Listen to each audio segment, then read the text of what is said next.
atau alasan hamil misalkan karena hamil hamil di luar nikah itu. Halo guys, assalamualaikum warahmatullahi wabarakatuh. Balik lagi di channel YouTubeku Wita Purwita. Oke, di video kali ini sesuai judul aku mau bahas tentang aborsi guys.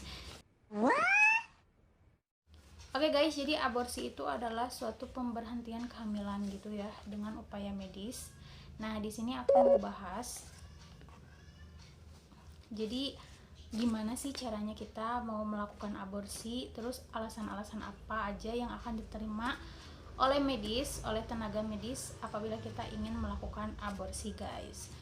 Oh my god, wow. Oke, jadi menurut Mr. Donald Trump, aborsi itu diperbolehkan untuk 3 alasan. Yang pertama, kehamilan karena pemerkosaan. Yang kedua, kehamilan karena hubungan saudara atau incest. Yang ketiga, kehamilan yang mengancam kehidupan calon ibu. Jadi dia tuh ngomong kayak gininya tuh di laman Twitter gitu guys. Nah ini dia, aku mau kasih lihat ke kalian cuitan si Mr. Donald Trump ini di laman Twitter. Nah, jadi kurang lebih artinya itu adalah dia memperbolehkan aborsi dengan 3 pengecualian yang tadi guys. Nah, tetapi ada beberapa negara seperti negara bagian Alabama, Georgia, dan Missouri yang melarang keras segala jenis aborsi guys. Mau itu alasannya karena pemerkosaan atau karena hubungan incest, itu dilarang keras, kecuali pengecualian yang nomor 3, yaitu membahayakan kondisi kehidupan sang ibu. Nah guys, di negara kita sendiri aborsi itu sangat dilarang keras, bener-bener dilarang keras. Tapi negara kita juga punya pengecualian ya guys. Hampir sama sih sama si Donald Trump pengecualiannya, yaitu yang pertama, kelompok perempuan dengan indikasi kedaruratan medis. Nah, membahayakan kondisi si ibu lah. Kurang lebih seperti itu.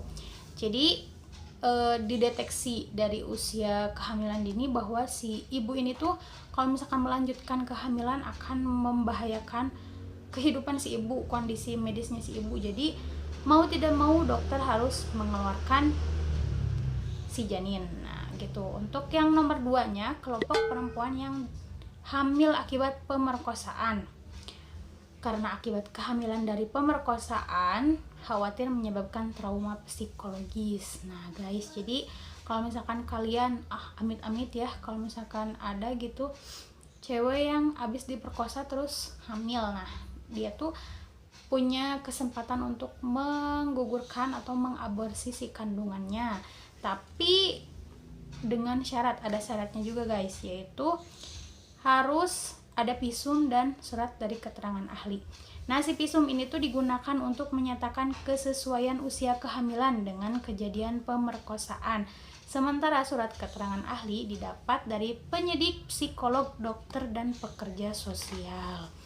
Nah, jadi kalau misalkan ada kasus kehamilan karena pemerkosaan, kalian tuh bisa melakukan tindakan aborsi dengan syarat-syarat yang tadi itu guys.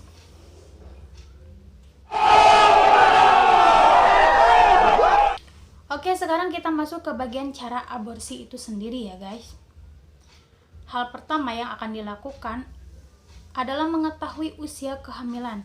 Mayoritas aborsi dilakukan pada 12 minggu pertama usia kehamilan berdasarkan persetujuan dokter.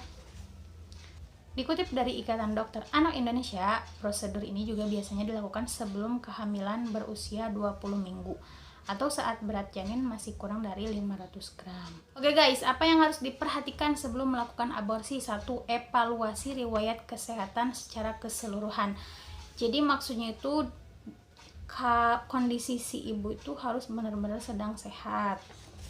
Terus yang kedua, mengonfirmasi kehamilan dengan melakukan pemeriksaan fisik. Jadi emang bener nih si ini tuh hamil gitu.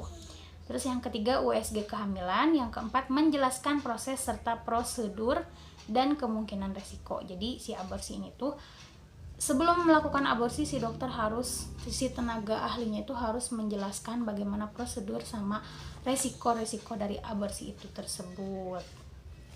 Oke guys, lanjut ke emang benar-benar ini caranya ya, cara aborsi. Jadi guys, proses aborsi harus dilakukan oleh dokter kandungan yang memiliki izin praktek resmi guys. Jadi sekarang kita lanjut ke jenis penanganannya. Jadi jenis penanganan si aborsi ini tuh ada dua, yakni yang pertama adalah aborsi medis menggunakan pil, dan yang kedua adalah aborsi dengan metode operasi. Nah, jadi untuk aborsi medis ini menggunakan pil dilakukan dengan meminum pil tersebut atau memasukkan ke dalam tubuh. Kondisi aborsi medis tidak diperbolehkan apabila yang pertama usia kehamilan sudah lebih dari 70 hari atau 12-13 minggu. Yang kedua, sedang mengonsumsi obat-obatan. Yang ketiga, memiliki gangguan kejang. Dan yang keempat, memiliki penyakit radang usus akut. Jadi untuk alasan-alasan yang tadi aku sebutin itu, kalian gak bisa melakukan aborsi dengan metode medis. Aborsi medis itu guys, jadi yang menggunakan pil. Nah, untuk metode yang kedua adalah aborsi metode operasi. Jadi metodenya yaitu yang pertama adalah aspirasi vakum. Cara kerjanya dengan menyedot janin dan plasenta keluar dari rahim menggunakan alat tabung kecil. Jadi kayak dipakum gitu. Kalau misalkan proses vakum lahiran juga kayaknya suka ada deh yang pakai. Untuk yang kedua, dilatasi evakuasi merupakan prosedur yang mengkombinasikan aspirasi vakum,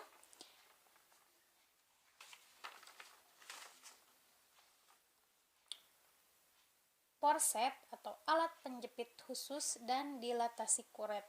Prosedur ini tergolong menyakitkan guys, dan prosedur ini biasanya dilakukan untuk kehamilan melewati 14 minggu. Jadi kalau misalkan kalian hamilnya udah agak lama, 14 minggu itu udah ada 3 bulan kayaknya ya.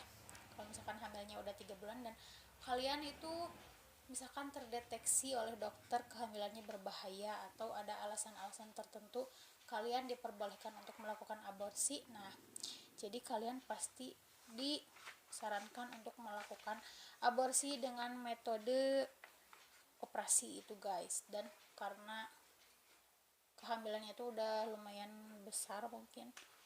Yang ketiga, metode operasi yang ketiga adalah histerotomi perut.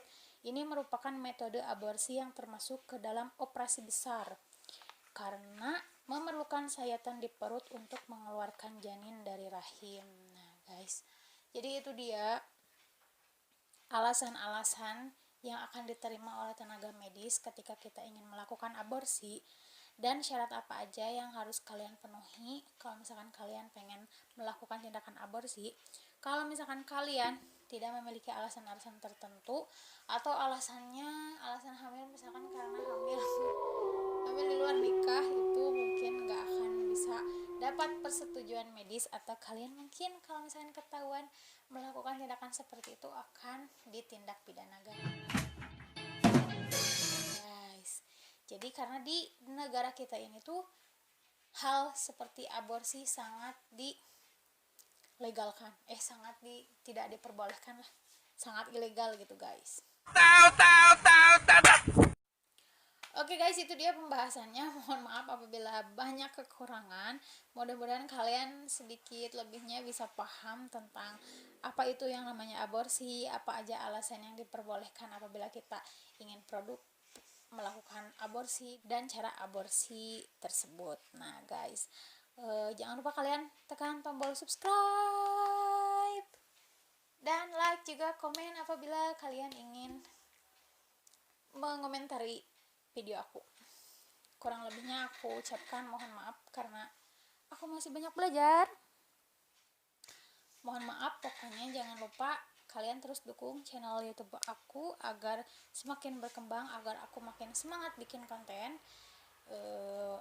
See you on my next video. Bener. Pokoknya sampai ketemu lagi di video-video aku selanjutnya. Semoga kalian sehat selalu, dan oh ya, Happy New Year juga. Selamat tahun baru 2021.